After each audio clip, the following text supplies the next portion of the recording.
Hoje, no Muito Além do Esporte, a gente vai falar sobre vaidade. E a gente vai muito além do tema com o ator Gabriel Leone e Ney Matogrosso. Toda vez que fazem alguma coisa que sou eu entendo que as pessoas, elas se permitem mais do que eu, sabe? O que me fisgou para atuar sempre foi a possibilidade de fazer algo mais diferente, distante possível de mim.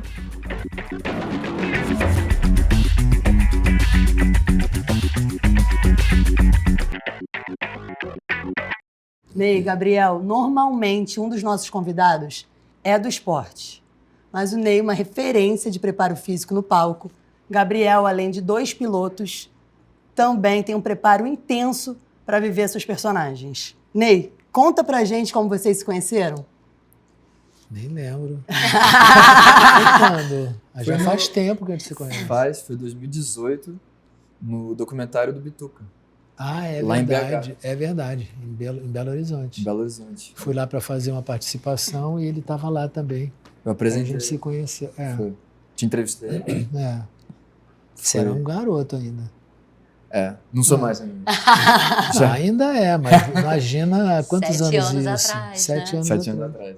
Caramba, você tinha 24 anos, Gabriel. Tinha, total. O nome do documentário é Milton e o Clube da Esquina. É lindo, né, o documentário? E foi super emocionante ter apresentado, não só fazer parte, estar presente ali e entrevistar o Milton e tal, mas entrevistar os convidados todos que participaram, e entre eles o Ney.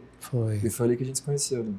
E já aconteceu uma conexão? Porque vocês têm se reencontrado ao longo desses anos. A gente, daí pra frente, a gente se encontra sempre, né? Assim, sempre. Nos lugares mais inesperados, assim. Sempre. Tipo aqui. Tipo aqui, E a gente está aqui para falar de vaidade hoje. Assim, acho que a vaidade ela tem muitas facetas e ela aparece na nossa vida também em diversas áreas. Eu queria saber onde ela bate mais forte em vocês. Assim, a vaidade, óbvio que eu acho que eu sinto ela em várias esferas da minha vida, mas ela me pega muito forte no trabalho. Sem dúvida é determinante. Por causa da câmera? Não, então, não pela vaidade da imagem. Me pega o resultado do trabalho. E você é mais no trabalho ou porque você falou logo da câmera? Não, por trabalharmos todos de alguma forma. Porque tem uma leitura nossa ali. Exato. E a câmera, acho que naturalmente causa um estresse, né? Assim, o fato de... Por exemplo, a gente estava conversando agora, até pouco tempo, sem câmera. Aí é ligar o REC... A gente se ajeita, né? Já tem um naturalmente, todo mundo... Porque a gente tem uma pressão de saber que isso tudo está sendo registrado, etc. E eu acho que foi uma coisa que eu fui aprendendo a lidar, essa coisa de se assistir. Inclusive, é muito comum... Tem vários atores, acho que talvez seja até mais comum atores que não gostam de se assistir do que gostam de se assistir.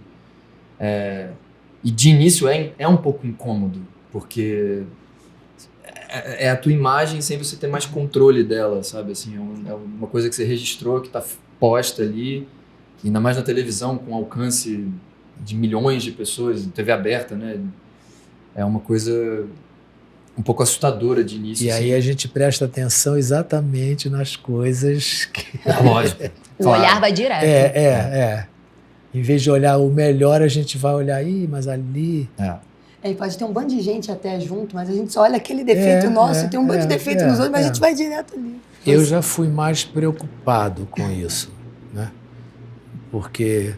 Não sei se vocês sabem que eu era uma pessoa que não conseguia tirar minha camisa na frente de ninguém, trocar de... O que é inacreditável. Um corpo desse, né? Mas e acabei virando o contrário, de ficar nu na frente de multidão, não é isso? Agora, então eu era todo preocupado porque eu nunca achei que meu corpo era bonito, nada disso. Mas eu sabia que tinha ângulos determinados que eram melhores. Então eu ficava preocupado com esses ângulos. Hoje em dia eu não estou mais preocupado com ângulo nenhum. Que delícia, que liberdade, né? Pois é.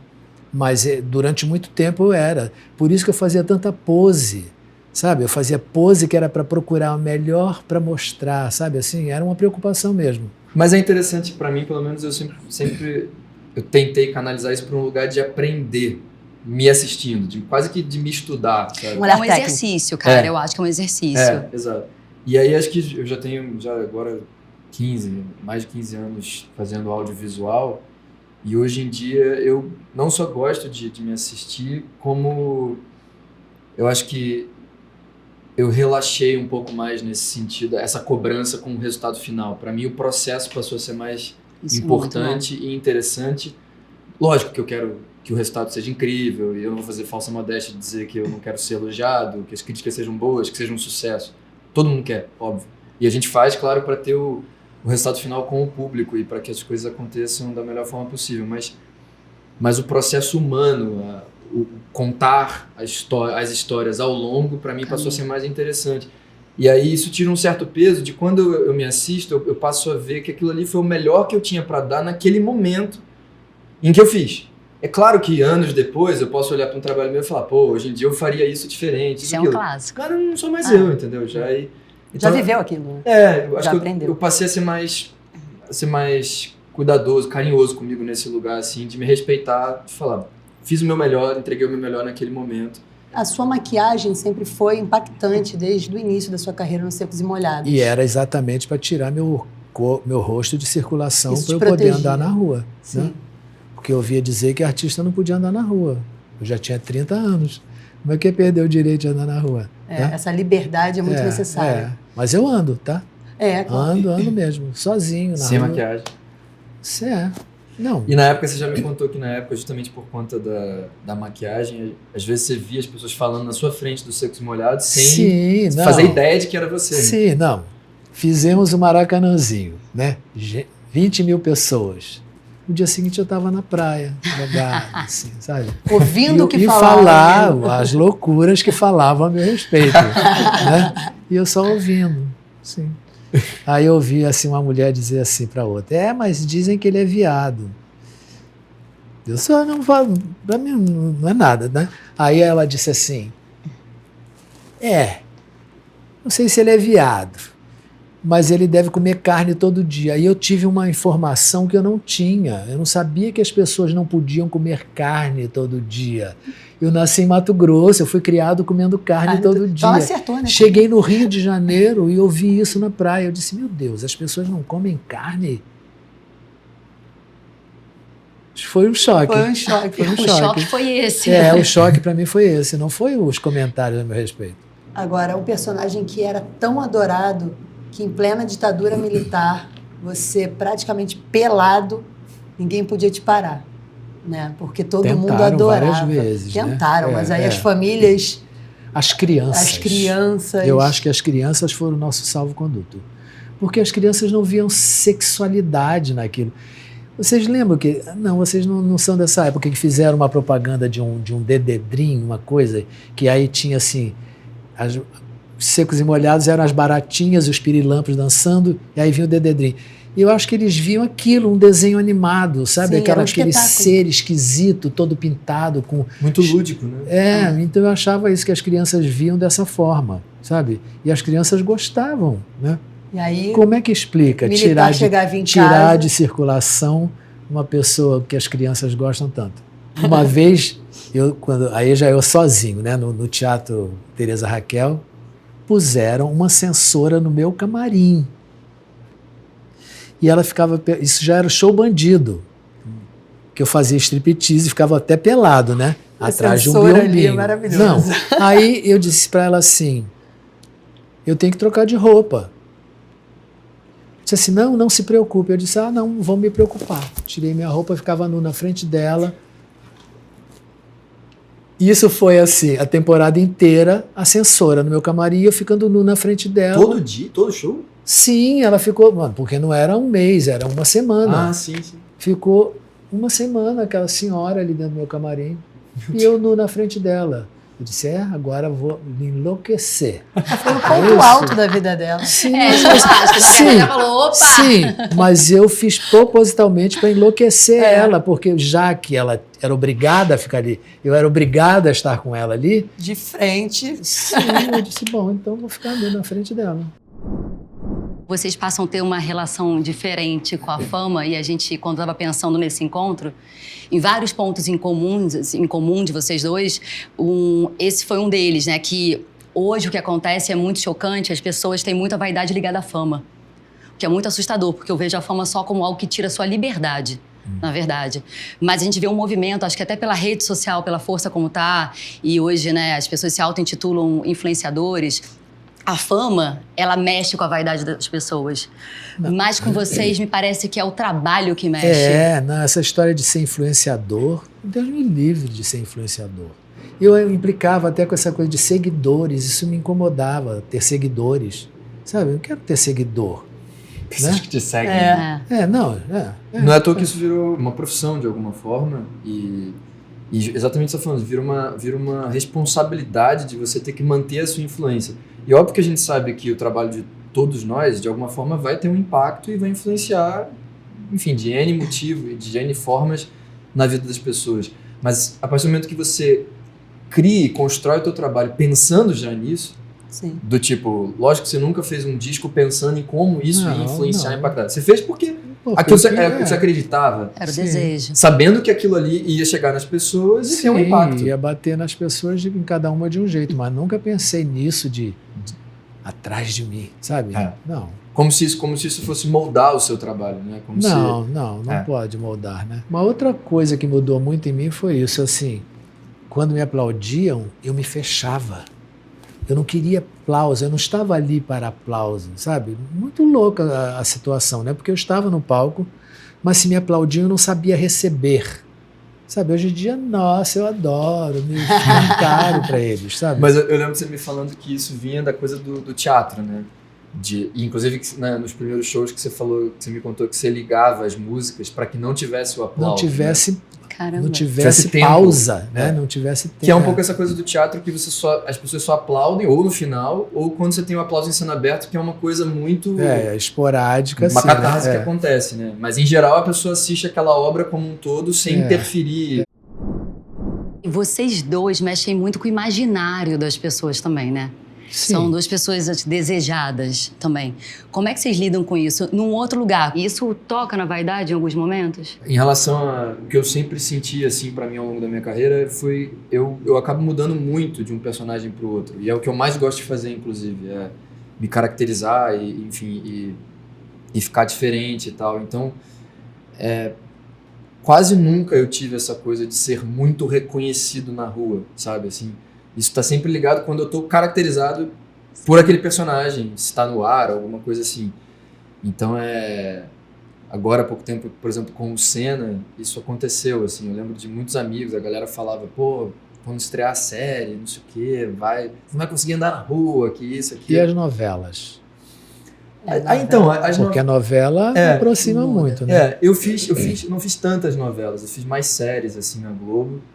Mas, por exemplo, a primeira novela das 9 que eu fiz, que foi O Velho Chico, eu lembro quando a gente tinha viagens pra novela, que tava eu, o Domingos e a Camila no aeroporto, por exemplo, e é isso, aí tem essa coisa de estar no ar. Sim. Todo dia entrando na casa das pessoas. E você tá com a cara do personagem, aí tem uma identificação maior. Aí, por exemplo, desse personagem pro seguinte, eu já mudei radicalmente, então o não estar no ar já baixava a coisa, entendeu? Então, quando eu estreiei o Senna agora, por exemplo, que estava muito falado, a série foi super bem e tal, eu tava com a cabeça raspada. Então, já não tinha essa identificação imediata de imagem, assim, que proporciona no dia a dia essa identificação, sabe? Então, pra mim, eu diria que sempre foi muito tranquilo nesse lugar, assim. Como você se desprende quando você volta, acaba o set, acaba toda aquela filmagem, emocionalmente deixar para trás essa bagagem também? Para mim, também foi uma coisa, foi e ainda é um aprendizado, assim, de como lidar com isso, porque a imagem que eu sempre uso, assim, é de você pensa assim, a gente agora que está aqui gravando esse programa, enfim, se eu estivesse fazendo uma cena, por exemplo, a minha cabeça tem a consciência de que isso é um set de filmagem, de que isso é uma ficção, de que tem um microfone, de que tem luzes e câmera, e a gente repete a mesma cena, ou seja, tem um processo físico, frio e técnico envolvido nisso. Só que eu, enquanto ator, estou estimulando os meus sentimentos para que aquilo fique de verdade. E aí, os meus sentimentos, o meu coração não tem esse discernimento do que é verdade, do que é mentira, do que é ficção e o que é realidade. E aí você não tem um disjuntor para voltar para casa e desligar e fingir que nada aconteceu, né? Ou seja, tudo aquilo ali está somatizando, está passando pelo teu corpo. E aí essa volta para casa não é simples, né? Até porque no dia seguinte você já volta para aquilo de novo e no outro dia, né? Não é um diazinho que você vai, desligou, volta para a vida. E aí terapia foi uma ferramenta super importante para mim nesse sentido de aprender a cuidar de mim, a cuidar da minha cabeça. E ainda assim, não tem como desligar 100%, não tem como não me afetar assim. Eu lembro, por exemplo, para dar um exemplo, você falou do Dom, né, que era um personagem que tinha uma energia muito pesada de cocaína, etc e tal. E a primeira temporada eu ainda estava morando com a minha mãe. E eu lembro que às vezes voltava do trabalho, chegava em casa e ela tentava se conectar, falar comigo assim e tal. E ela começou a estranhar, enfim, falou, tipo, um dia me parou e falou, tá acontecendo alguma coisa? Te fiz alguma coisa? Tem alguma coisa errada? Eu falei, não, tá tudo certo. E realmente com ela não tinha nada. E foram 3 temporadas. E ao longo ela falou, eu entendia já que quando você estava fazendo esse personagem, você não voltava para casa da mesma forma, igual. Né? Então ela já aprendeu a respeitar o meu espaço, enfim, a entender esse lugar também. Porque é isso, por mais que você tente relaxar e desconectar, é muito difícil, né? E aí você estava falando, imagina você voltando de um show, por exemplo, né? Depois de, sei lá, quanto tempo cantando e interagindo e a energia... Mas, Gabriel, na verdade eu aprendi o seguinte, aquilo ali existe enquanto eu estou no palco, né?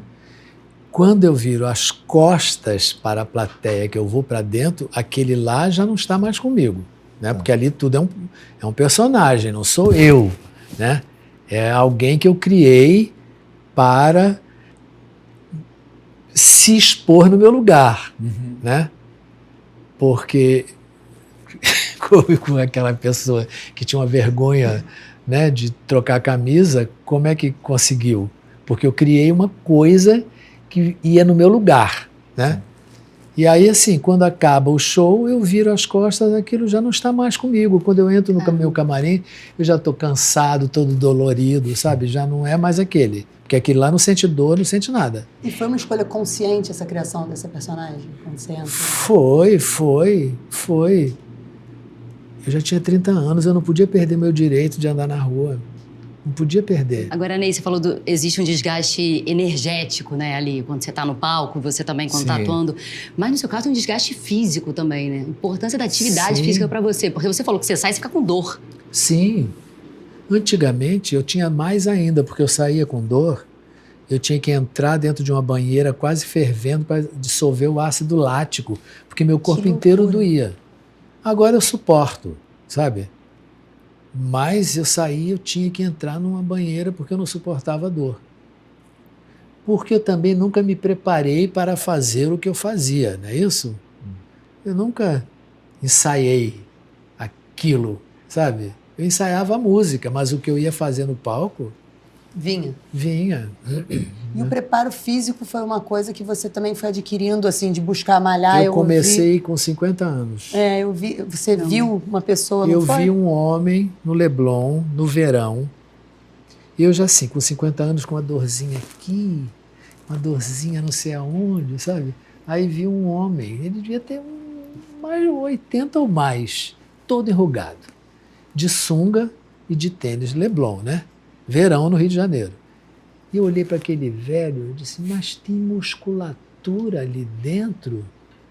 Eu disse, bom, mas então, se é possível, vou lá. Eu quero também, né? Aí foi que eu comecei a fazer. E eu gosto de fazer ferro, pegar peso. E como é que é a sua rotina? Olha, eu agora faço muito menos do que eu fazia. Eu fazia 1 hora por dia, de segunda a sexta. Caramba. Agora eu faço 45 minutos de segunda a quinta. Só para manter o tônus, não é para... Nunca foi para ficar forte, sabe? Sim. Nunca foi minha intenção ficar forte. Aquela performance sua é realmente um acontecimento. Toda vez que a gente vê, a gente fica... A gente estava falando disso hoje, né? Da entrada. A gente falou, não, quando o Ney entra... Arrepia. Tem sempre uma... Dá pra sentir isso quando você tá no show, né? Tem uma expectativa das pessoas em relação ao momento que você entra. A performance. Assim, como ele vai entrar, sabe? Como vai entrar. O gestual, a roupa, tudo. E aí, então, eu tenho um foco muito grande nessa abertura de show, né? A luz, tudo é preparado para fazer aquela abertura ali. A luz tem muita importância para você. Sim. Então tem que ser o extremo impacto, né? Essa é a minha ideia. A abertura tem que ter um enorme impacto, né? Ó, isso eu posso falar de carteirinha, porque eu vivi um processo, quase fiz o Ney numa série, e foi aí que a gente, na nossa amizade, a gente se aproximou mais, a gente estava convivendo bastante, e a série acabou não rolando, enfim, mas eu estava me preparando, enfim, fisicamente, vocalmente, né, para contar a história dele, né, no recorte dos Secos e Molhados. E a coisa mais impressionante, falando ainda da performance do palco, era na hora de estudar o movimento, é basicamente impossível e inimitável, assim, porque é uma Porque coisa... aquilo é inventado, é Na tirado hora. do inconsciente. Não é uma coreografia, Não, né? não é uma Você coreografia. sente Não, uma eu nunca tive um manifestação. coreógrafo. Isso é incrível. Então aquilo era tudo inventado. Agora, então, imagina. Era a loucura da minha cabeça que você tentava reproduzir. Né? Impossível, é ilimitável, É. literalmente É, ilimitável. Mas fisicamente, como você se preparou? Eu tava... Bom, a gente se conheceu isso, como eu falei, em 2018, nesse programa, nesse documentário lá do Milton. E aí depois foi no meio da pandemia, pintou a série. A gente já tinha trocado uma ideia sobre eu fazer o Ney em algum momento, né? Sim. Desde o início, assim. E quanto que você pesava na época dos Secos? 53 quilos. 53 quilos. 53. Eu tinha que chegar em 59, É. porque eu sou um pouquinho mais alto, e aí É. Daria o mesmo. daria o imprimir. mesmo. Eu tinha que chegar em 59, Ney tinha 53. Quando você tem que se entregar para um personagem dessa forma física, você voltar para casa à noite e não se reconhecer no espelho, porque tem uma vaidade nossa com a gente mesmo que não é externa, né? A gente quer se olhar e se reconhecer. Deve ser difícil esse momento também. Você já fez alguma transformação que você voltasse à noite e ficasse um certo bode, porque você fica muito tempo vivendo aquilo? É engraçado, assim, pra mim, eu não tive nenhuma transformação radical dessa. Acho que a mais radical teria sido o Ney. Mas eu já tive que trocar entre um personagem e outro, ou enfim, perder músculo, ou ganhar músculo. Quando você fez Eduardo e Mônica, né? Você Exato. mudou muito. E principalmente fisicamente, assim, essas mudanças. Mas pra mim eu comecei fazendo teatro, e o que me fisgou para atuar sempre foi a possibilidade de fazer algo mais diferente, distante possível de mim. A coisa que eu mais amava, eu lembro quando eu comecei, era no mesmo dia, às vezes estar em cartaz com um infantil e de noite com um adulto. E nesse adulto, às vezes, fazer um velho, ou fazer um personagem de época, ou uma tragédia grega com um texto rebuscado, enfim. Isso para mim era fascinante, de no mesmo dia eu viver vidas diferentes. Sim. E em lugares diferentes. Então, é o que eu sigo buscando, eu sempre busquei na minha carreira. E aí, a partir do momento que... E como eu também nunca passei por um processo acadêmico, de estudo, técnico, eu aprendi na prática, eu aprendi o que eu faço na prática. O meu processo sempre foi muito físico.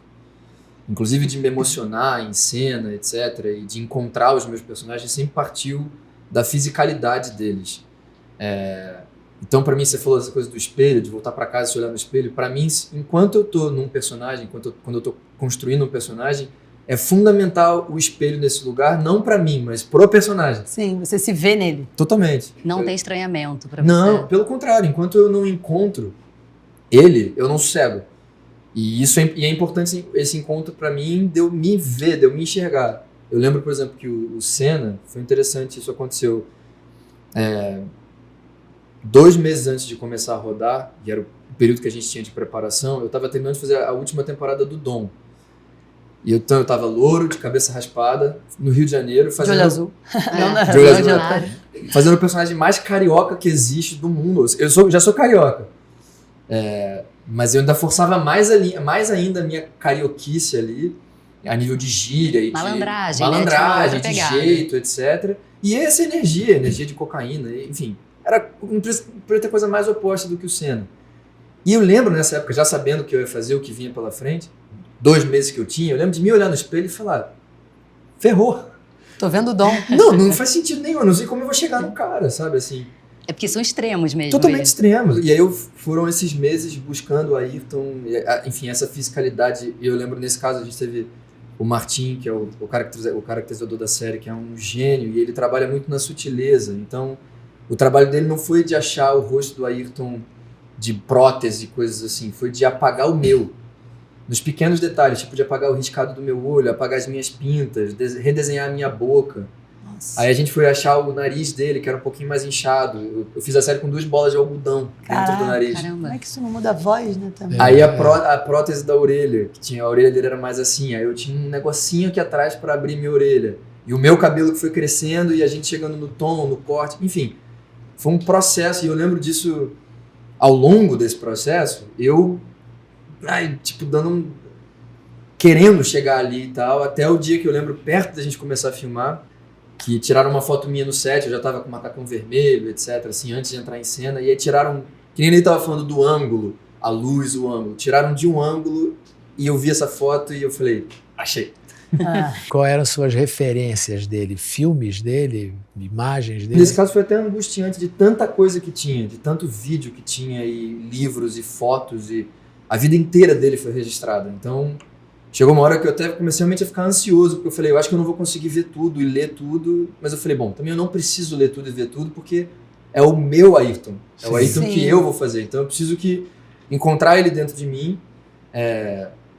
e que as pessoas se identifiquem, batam o olho em mim e encarem aquela história ali, ponto final, né? Eu não vou me transformar nele na minha vida. Então eu fui até um certo ponto, assim.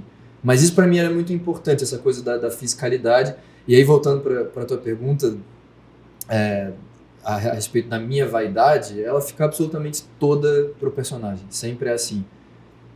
Não só fisicamente, mas, por exemplo, isso não aconteceu só no Senna, mas outros personagens, eu eventualmente mudo o meu sotaque pro sotaque do personagem, boto na minha vida. Então o Ayrton, por exemplo, eu fiquei 1 ano falando como paulista, na vida. Caramba. Eu já fiz personagem pernambucano, que eu fiquei o tempo que estava fazendo ali como pernambucano, falando direto, porque é um desejo meu de ter, na hora da cena, de que aquilo seja orgânico e que eu não precise, através de um processo racional na hora, pensar em fazer aquilo, e sim que aquilo saia de forma natural. Então, para quem, por exemplo, tá perto de mim e tal, eventualmente isso, recebe um áudio com outro sotaque. E depois de meses isso para de ser uma escolha minha, porque vira meu mesmo, de tanto fazer, uma hora vira, assim. Ney, a gente falou da preparação do Gabriel e como é estar do outro lado, sendo retratado, tendo a história contada.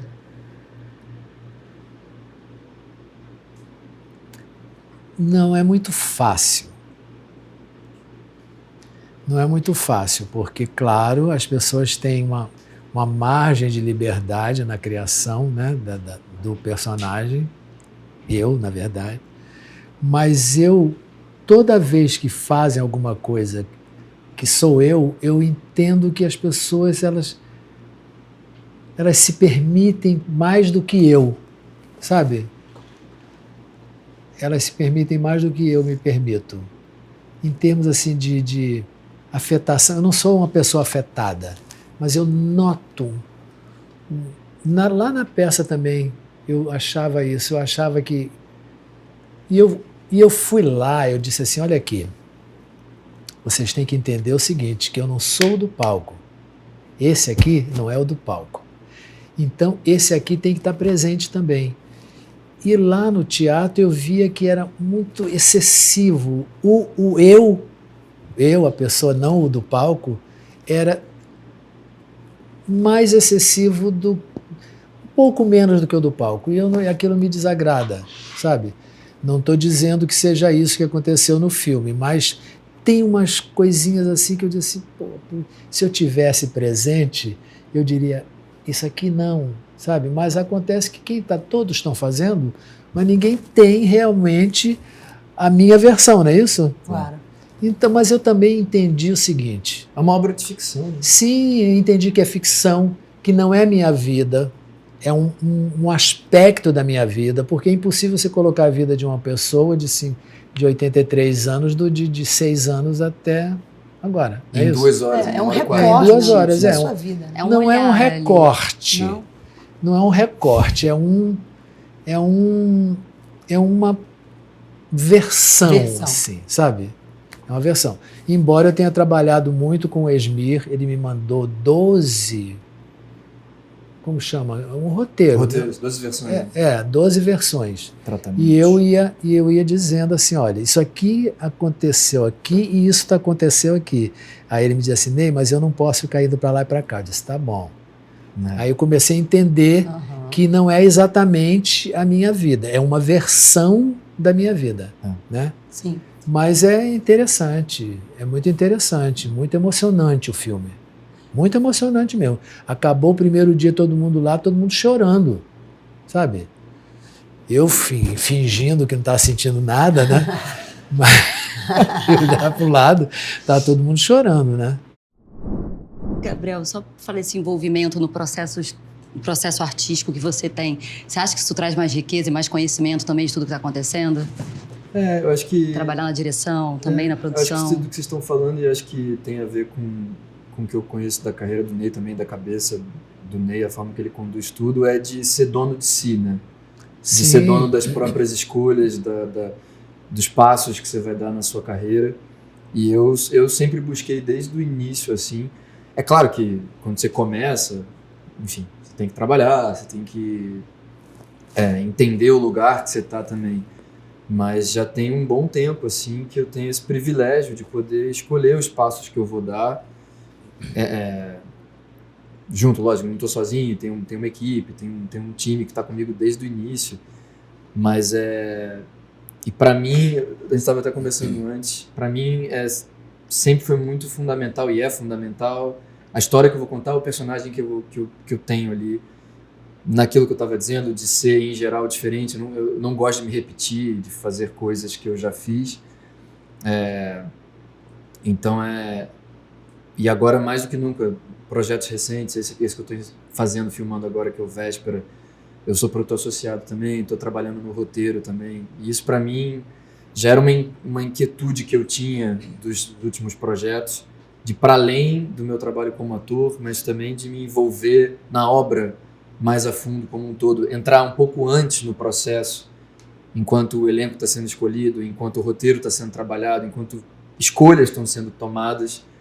E não só chegar no final e receber o texto e ensaiar ali focado naquilo. Eu tenho já uma coceira, assim, há um tempo de querer colaborar mais, de sentir que eu tenho mais para oferecer do que só o meu trabalho como ator.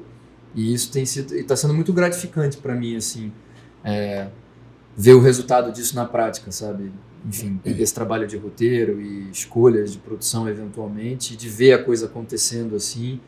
Para mim tá sendo uma experiência incrível, assim, uma coisa que eu já, como eu falei, já vinha buscando há um tempo e está sendo ótimo. Vai ampliando, né? Vai ampliando, né? O seu... Sim.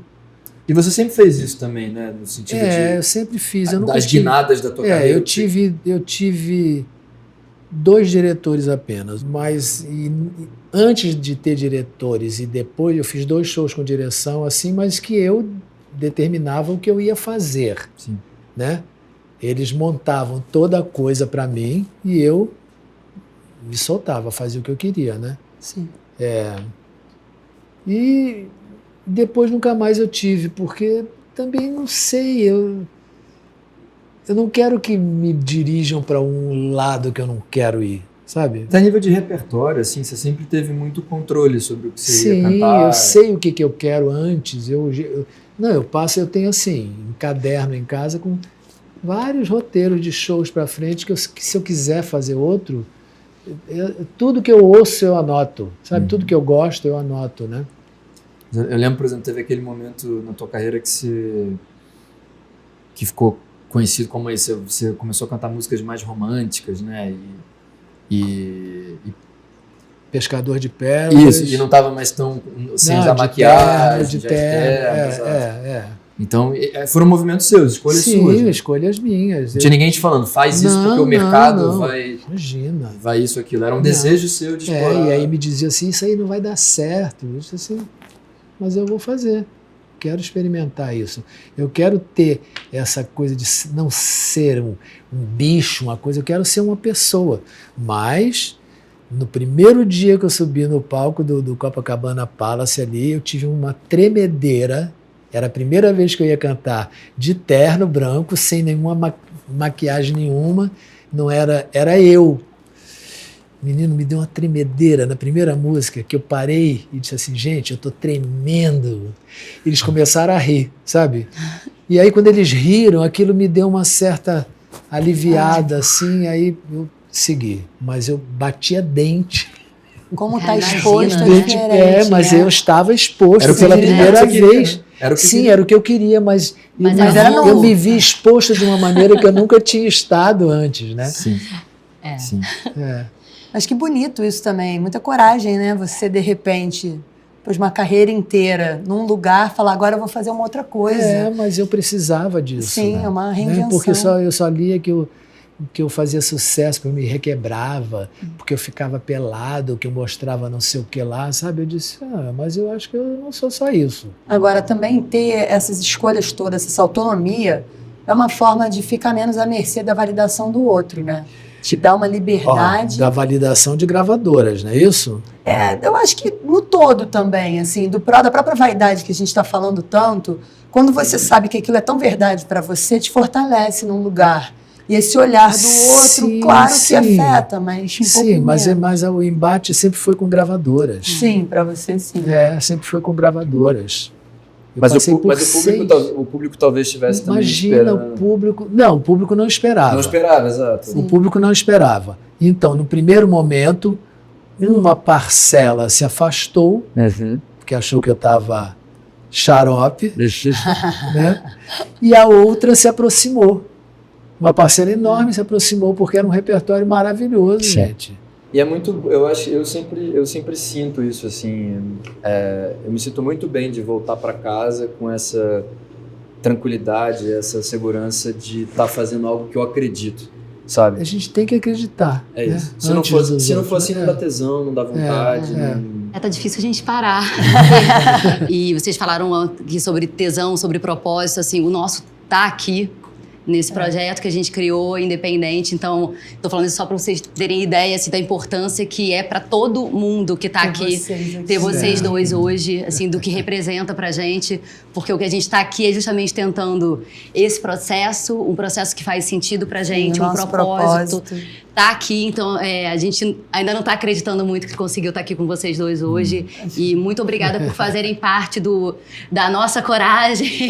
Do nosso propósito e dividir com a gente. Certo. Muito do que é vaidade, da onde a vaidade gente foi muito pode além da vaidade, ainda bem muito hoje. legal de ser sentida, que é alimentando a gente de coisas especiais, de desejos incríveis. Obrigada, Gabriel. Obrigada, Ney. Por muitos Que encontros honra. entre vocês também. Obrigado, Parece que é uma obrigado. relação muito especial e é muito bonito quando isso acontece na vida. Que honra.